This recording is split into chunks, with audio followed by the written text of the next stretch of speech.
Unless you're on the parallel level of intelligence with a rooster, you realize that Type Soul is dead. So as a final video or semi-final video, I have decided to speak out for the community. Call it a last one standing moment, since nobody else gives enough of a fuck to speak out on this, and they rather avoid any specifics than to actually help. So here's me trying.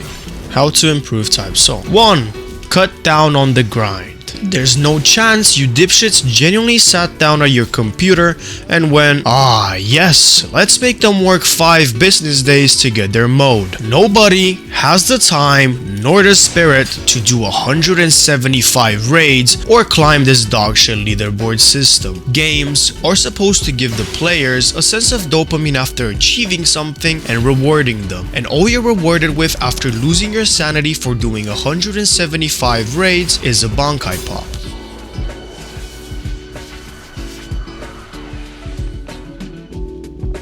I love this shitty ass game. And you're left there numb, thinking to yourself, what have I done? You're supposed to enjoy yourself and be rewarded for playing the game, and there's no sense of reward in doing 175 raids for fuck all. So cut down on the grind, make it 50 raids or something. Nobody cares about earning your stuff when the only reason they're playing your game is for the PvP. I've grinded for my vote on 2 separate accounts, and for the first time in my life, a game managed to give me post-nut clarity. I think the cooldown for grinding should be self-explanatory. Remove that shit as fast as possible. 2. Communicating with the community. I can't stress this shit enough. Take one look at your Discord server and you will see hundreds, maybe thousands of people pleading to know what is going on. Instead of treating the community like your toxic Roblox relationship, how about you actually try communicating, telling us oncoming updates, changes, happenings, and whatnot. No, I am not one of your hoes, so stop leaving me undelivered. The anonymous CC player has chosen to speak out on these matters as well, and they will make multiple statements along the duration of this video. Their privacy will be respected, so let's refer to them as CC01. CC01 says, and I quote, balance changes should be stated publicly in updates and actually happen. Some people have told me they noticed an increase in moves costing Ray with Quincy Keto moves, and I do not know if it was shadow nerf. One major problem in Type Soul is uncertainty, and it is present even with the veterans. One other thing is having a support server for each and every single one of the factions, trading information and whatnot. People keep getting banned despite not having a valid reason, and there's no way of contacting anybody about it. Add tickets that let us simply get in touch with the moderators or junior moderators. They're there for a reason, so let them do their job. I'm tired of my tickets being mishandled just because I can't reach out to any moderator without misusing the ticket system. As per example, 3. Revamp CC or remove it entirely. As I've already mentioned in my previous ranting video, Type Soul sucks. CC, also known as closed community, is still an alarming problem which not enough people take into account. Why, you may ask? Because unfortunately, you cannot in under whatever circumstance be capable of redeeming things unless you have been around in CC, such as titles, having an opinion, outfits, items, and awakenings. Every single public awakening, Wizard, Let's, Vasto, is a lesser worse version than the one in CC by a mile. Hence, why they're called Lesser Let's, Lesser Vasto, Lesser Wizard. Now, of course, there are CC players who don't have any of those things and they're fine to be kept around. But my problem is with those that do. I don't care how long you've been around and how much you want to baby rage that it is your privilege of owning those things and having access to them. Just because you've had an orgy with the moderators and you were passed around like a blunt. Open up there you go. Keep that. Arch that fucking back, bro. Aether, so how do you feel about the general requirements of awakenings? I'm not gonna lie, my personal issue with like awakenings is that the requirements are nuts. If you're talking about just value, you're looking at about 100k Robux or slightly more, which is just about $1,000, and that encourages BMing heavily. Meanwhile, in their words, the staff say that they do not tolerate black marketing. On top of that, the issue of dropping fragments on death which isn't a huge issue at the moment, but will definitely become more apparent as we go on and hackers become more and more common. It's a public game, so what's the sense behind having closed community shit inside of a public game? None. There isn't any, and if you argue against that, then please book an appointment with a neurosurgeon because you need help. Either entirely remove the whole concept of CC or individually take away everybody's privileges. Stern Ritters, Espadas, Fraction, and all of that unobtainable shit, take it away or make it obtainable. Remove all of the CC items that give you buffs you shouldn't have, and make the game enjoyable for the public if you still want to have a community around, or go back to the hole you came from. That's an option as well. Type Soul is in need of fairness, and none of that is existent. And sure, there may not be a lot of spec users running around, but the problem is that people want to do things in order to be rewarded, and there's absolutely no reward for playing the game, not even PvPing, which is the only remotely enjoyable thing about Type Soul, which pushes into my next point. 4.